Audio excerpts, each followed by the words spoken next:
നിങ്ങൾ എൻ്റെ ജീവിതത്തിൽ നടന്ന കാര്യം അറിയോ?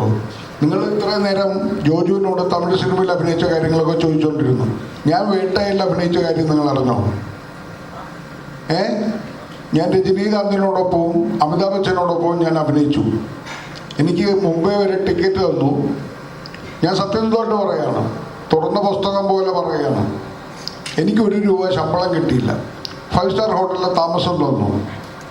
ഞാൻ അവിടെ ചെന്നിരുന്നിട്ട് ജഡ്ജി വേഷത്തിലിരിക്കണം. തമാശയാണ്. ഇനി തമിഴിൽ എനിക്ക് വേഷം കിട്ടും തോന്നില്ല ഇത് പറയുന്നതുകൊണ്ട്. ഇവർ രണ്ടുപേരും അഭിനയിക്കുന്നത് എങ്ങനെയാണെന്ന് കാണണം എന്ന് മാത്രം മോഹിച്ചു പോയതാണ്. അല്ലാതെ തമിഴിൽ അഭിനയിക്കണമെന്നോ അവിടെ തമിഴ് കയറണമെന്നോ എനിക്ക് താല്പര്യം ഉണ്ടായിരുന്നില്ല. ഞാൻ ആ ജഡ്ജി വേഷം കെട്ടി ചേംബറിൽ കയറിയിരിക്കുമ്പോൾ ഒരു വശത്തിരിക്കുന്നത് രജനി സാറ്, അപ്പുറത്ത് അമിതാഭ് ബച്ചൻ സാറ്.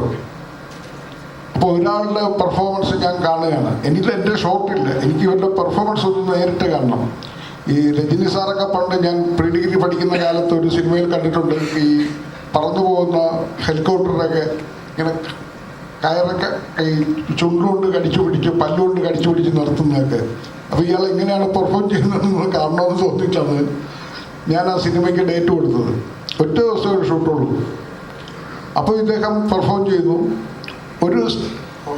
അദ്ദേഹം ഒരു സ്റ്റൈലിഷ് ആക്ടിങ്, അദ്ദേഹത്തിൻ്റെ ബോഡി ലാംഗ്വേജ് കൊണ്ട് അദ്ദേഹം പെർഫോം ചെയ്തിട്ട് ഇറങ്ങി കോർട്ടിൻ്റെ അകത്ത് നിന്ന് പുറത്തേക്ക് പോകും. പിന്നെ അടുത്ത ആളുടെ പെർഫോമൻസാണ് ഒരു സിംഹം ഗർജിക്കുന്ന പോലെയുള്ള അമിതാഭ് ബച്ചൻ്റെ ശബ്ദം. ജഡ്ജി ഞെട്ടി. അപ്പം എനിക്ക് മനസ്സിലായി ഇവരോടൊപ്പം പിടിച്ചിരിക്കാൻ എനിക്ക് പറ്റില്ല. കാരണം എനിക്ക് ഇത്രയും സ്റ്റൈലിഷ് ആക്ടിങ്ങും അറിയില്ല, ഇത്രയും ഗാംഭീര്യമുള്ള ശബ്ദവും ഇല്ല.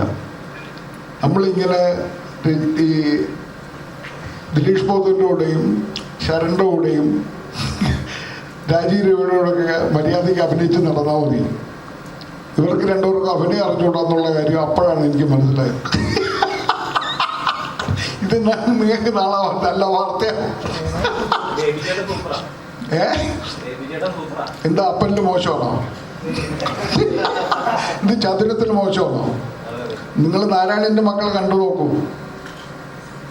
നാളെ നിങ്ങൾ ഈ തമിഴിൽ എൻ്റെ വേഷമില്ലാതൊക്കെ കളയരുത് കേട്ടോ. ഇതൊന്ന് എഡിറ്റ് ചെയ്യണം.